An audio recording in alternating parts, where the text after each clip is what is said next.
Now, I called it holographic education unknowingly that people thought this was going to be all about holograms, and it's not. You know what a hologram is? Everybody knows what a hologram is. It's 360-degree perception. And what that means is the ability to be able to see with 360 degrees. Now, with my background, I tried 25 years ago to change the school systems in the United States, to obviously no avail. We also tried having a school of our own, and it just wasn't the right place at the right time yet. So I started the first ecology store in the United States. I'm the lady who put your recycled paper towels and toilet paper on your shelf. My children helped me. As you know, I have 6 children, and they were all homeschooled.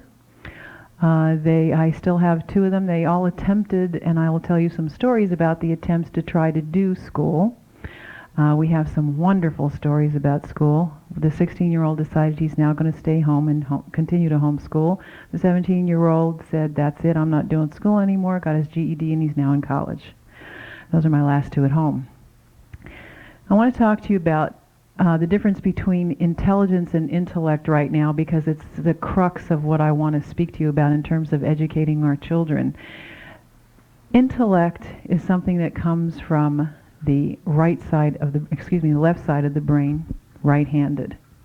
And what intellect is what education has been dealing with for all of these years. And I know you've been talked to and you're probably saturated, and like sponges, you're overflowing. So we're going to do some activities as well when we're finished. The intellect is rational, reason, facts, calculating, deductive, thinking, dissecting. These are all the things that happen in school. Belief systems, staying with the status quo, being serious, experimenting. These are all what education is focused on right now. What I want to talk to you about is creative intelligence. Creative intelligence is where we're really going towards. Now, as some of you heard before, I came from a family of 3 generations of psychics. So all of the things that are going on upstairs were everyday life to me. We talked about UFOs when I was a baby. We had a witch in the family who treated us with herbs and all kinds of things. So creative intelligence was something that ran in our family. I have 3 brothers who are all MD PhDs, one of whom who just invented a laser surgery that is going to allow you not to have a laser beam that you will no longer have to have surgery for a biopsy. It will be coming out very shortly, within the next 2 years. So we know our family a little bit about creative intelligence, and I believe it has a lot to do with the fact that our family allowed us, everything that was going on upstairs was allowed in our family. It was about knowing, this inside of you that knows the correct answer. It was about feeling and talking about your feelings. I'm not only Russian, I'm also Italian. And we had a very passionate family. It's about wholeness instead of dissecting parts. It's about intuition and listening to your intuitive side of yourself. It's about listening to your dreams. We talked about our dreams all the time. My brother came running down the stairs one day, in the 1960s, screaming that John Kennedy was shot. We all turned on the TV and the radio. Nothing. For 3 days there was nothing. And on the 3rd day, John Kennedy was shot. He dreamed it in a dream. And it happened continuously in my family. It was like a 3-day waiting period. Everybody waited after those kinds of dreams because they knew something was going to happen. Passion. Education does not forest, does not harvest, does not want people's passion or children's passion. Fearlessness, courage. Education is all about putting us in boxes. Laughter, fun. Who said learning isn't fun? It should be. It is. Have you ever watched a baby? They have a ball exploring their world. And if you haven't had your child or know of children who are infants or toddlers and watch them explore their world and learn how to talk and, get so high on taking their first step, and all of a sudden they learn their colors, they learn their letters, and the first year of school they go backwards, almost as if they never learned anything prior to that time. What I want to do right now is, since you all been saturated with people talking to you for the last 2 days, if you haven't been, please take out or borrow from your neighbor a coin. We're going to do a little exploration. Experiment is intellect. We're going to explore for a second. All right, and I'm going to tell you what to do with that coin before you do it. I want you to take the coin, and I want you to place it. I'm not going to do it yet. I'm going to give you some direction. You're going to place it right on the edge of your chair.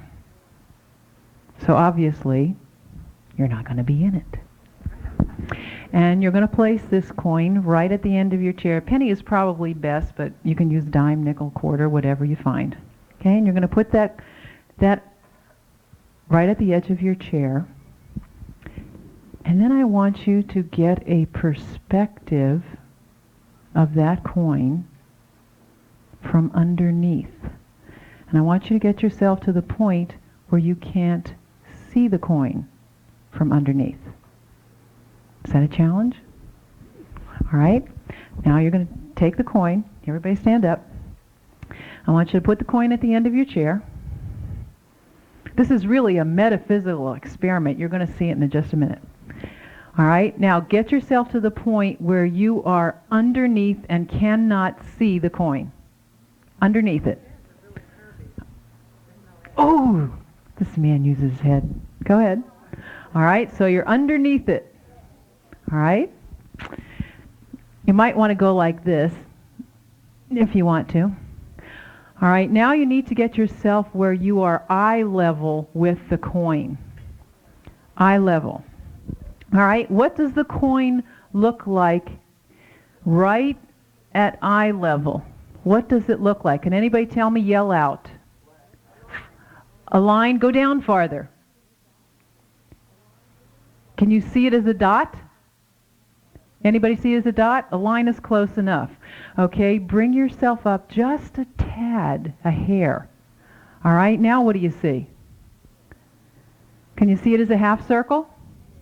All right, you see it as a half circle. All right, bring yourself up just a tad more, and what do you see now? Oval. Okay, bring yourself up a little bit more, and what do you see now? You see the whole coin? All right, everybody get up. You can sit in your chair.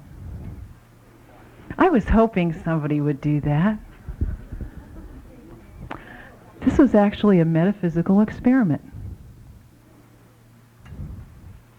Did the coin still exist because you didn't see it? Did it?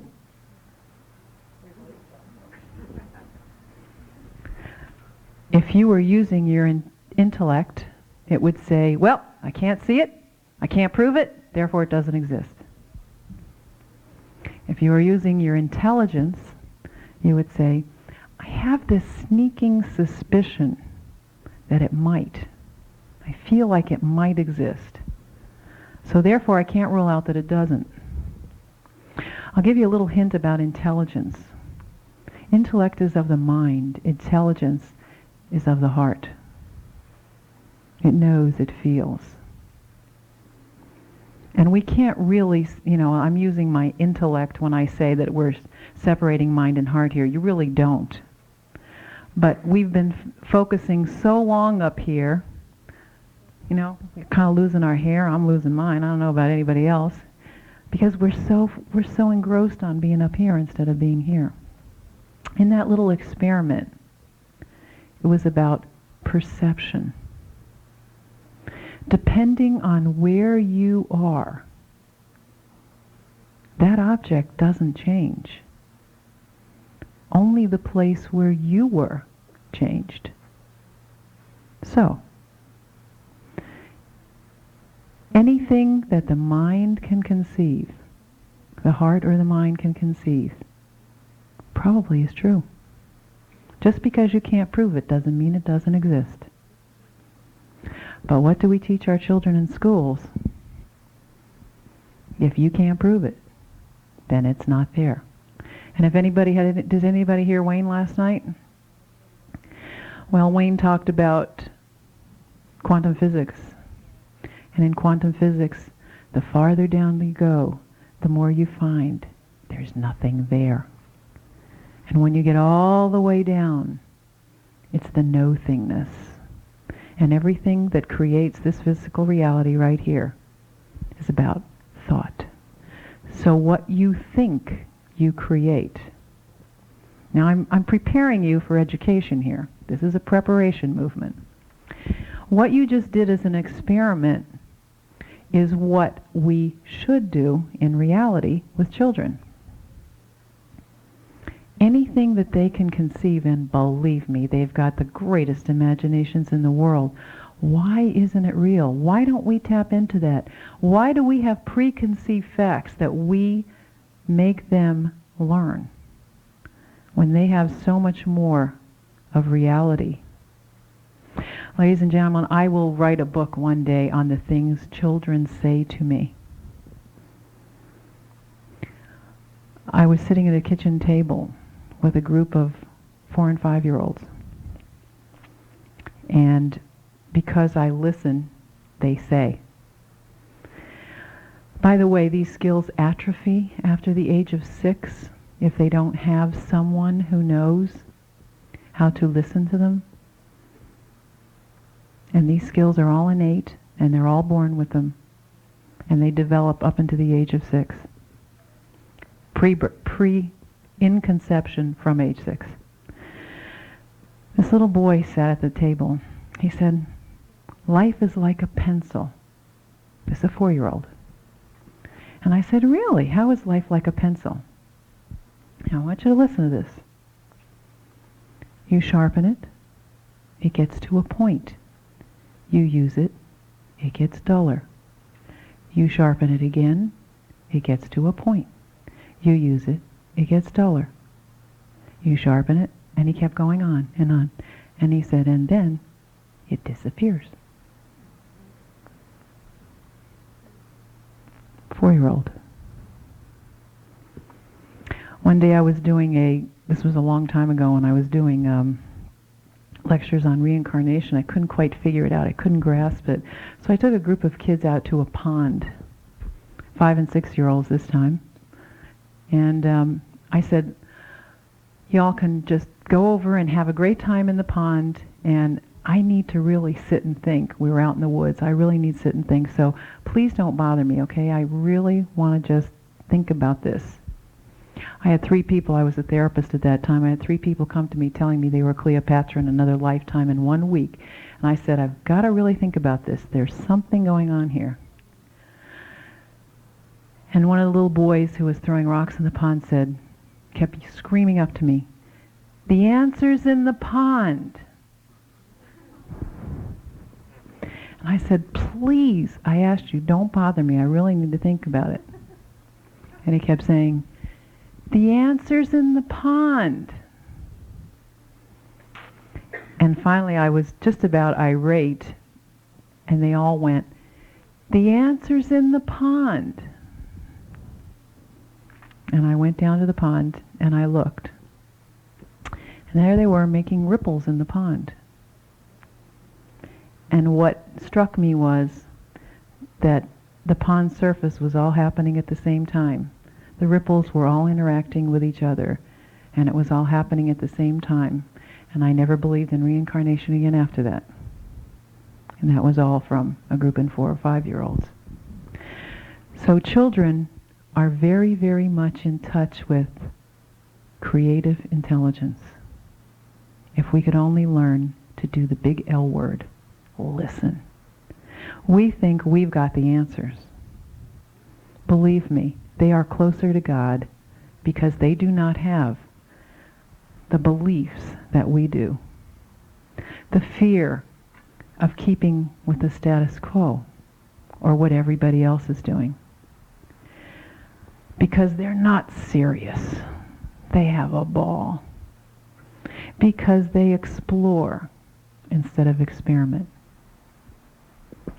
Because they have passion. Boy, sit down and watch one who just wants to learn how to crawl. I'm a director of a school, and I sit in the room with the infants and toddlers all the time because I just love to watch them, and when they want to crawl and where they're moving and they just want to crawl on top of everything. They have passion. Where is yours? Is it back when you were 4 years old? Can you get in touch with it again? That's what life is all about.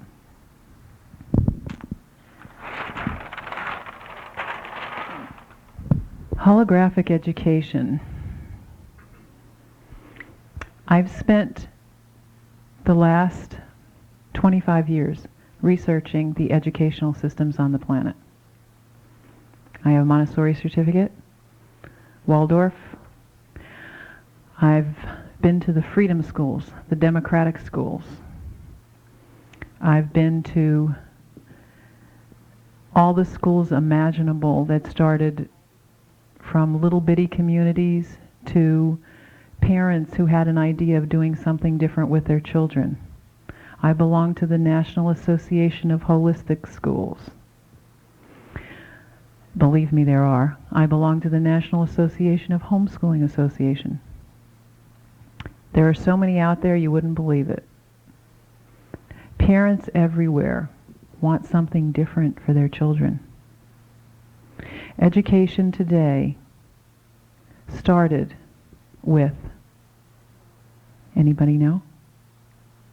How far back? Educari. Catherine the Great. Do you know how far back that is? Do you know why she started it? To make soldiers.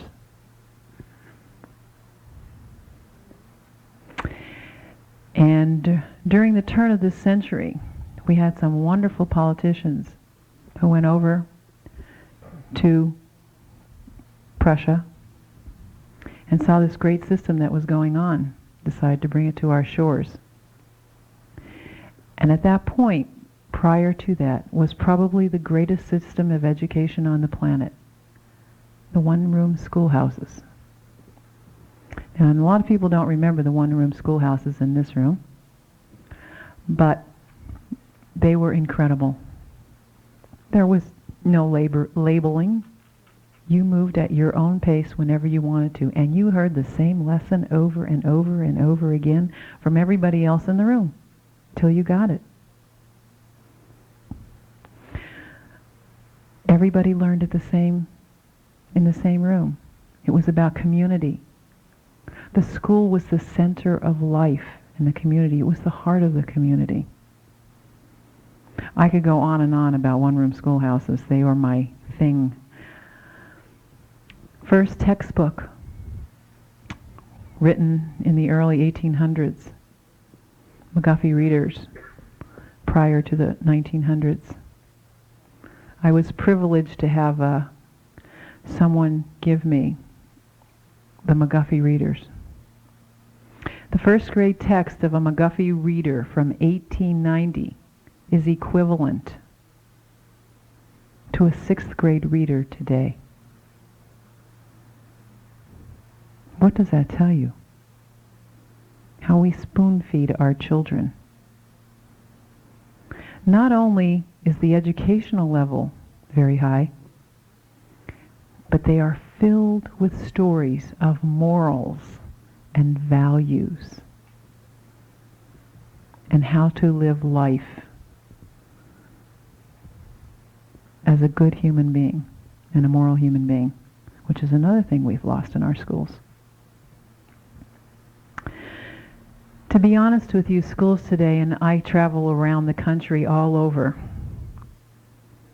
I recently spoke in Washington, D.C. with some of the bureaucrats there. Did you know that they hired a retired Army general to be president of the school board?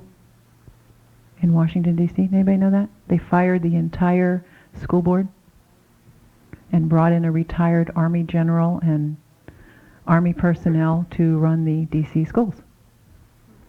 I think we've come full circle to Catherine the Great. It's not the answer. Everybody's looking for the answers.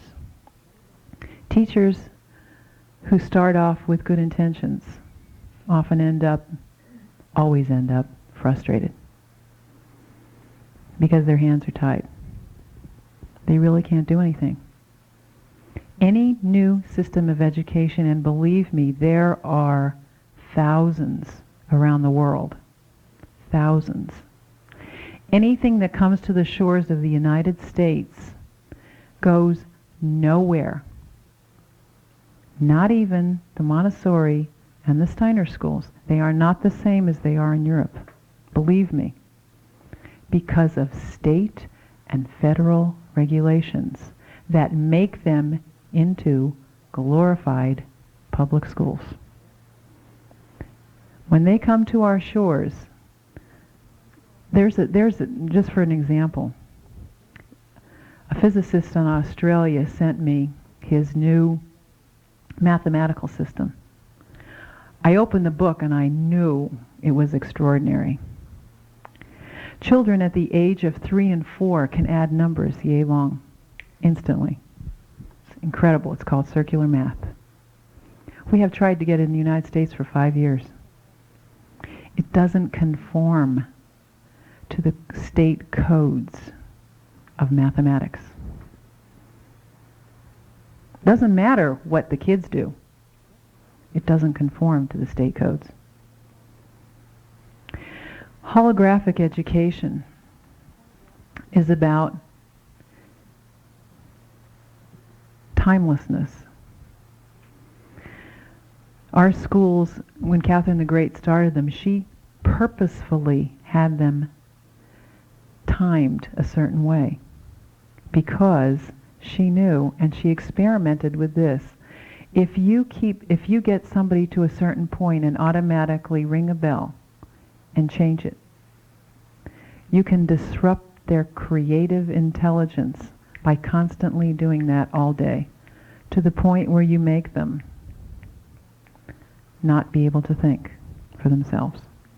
Very, very, very smart lady. The key to holographic education is no time.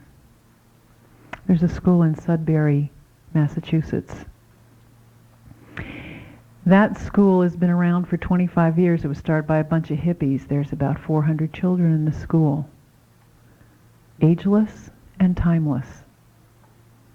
Children are allowed to do what they want to do, when they want to do it. They call it a democratic school.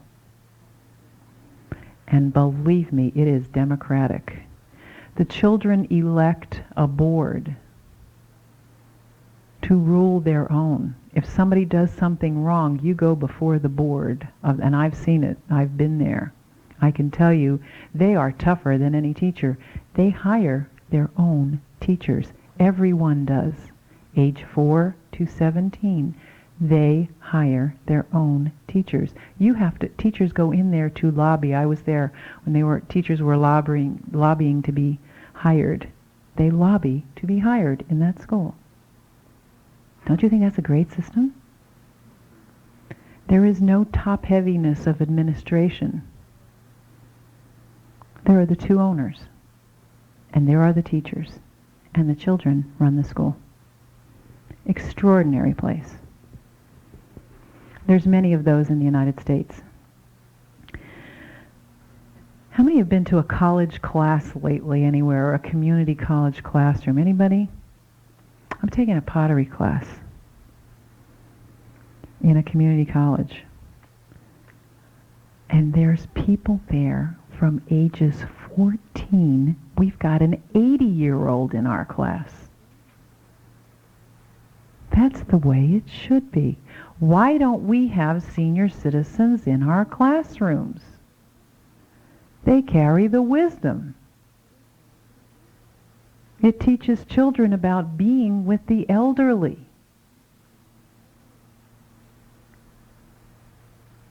Why are they separated by age? Why are they separated by titles? LD, ED. You have to have a master's degree in numbers to find out what's going on in school.